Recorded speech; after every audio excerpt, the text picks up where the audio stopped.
Ало, обаждам се по една ваша обява. Виждам една къща в Кошарица. Да. Нямате? Гюльовца, да, тази къща. Ами, 4 часа е. 16 часа е сега. Неделя. Аз не мога да разбера, неделя вечер не работите, неделя след обяд не работите, вие ще умрете от глад. Утре да се обадя.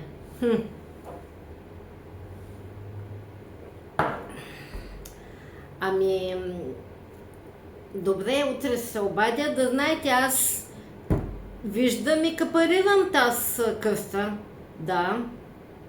Аз без 2000 евро не излизам от къщи. Ама ще ме закарате до там. Какво? 20 евро транспорт. Аз 2000 ви давам капал, ви... Добре.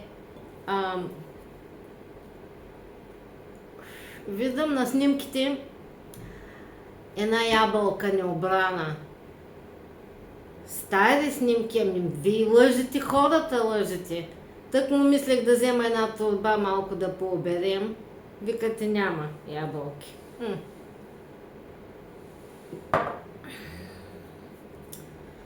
Добре, да знаете, я купувам тази къща в Кошарица.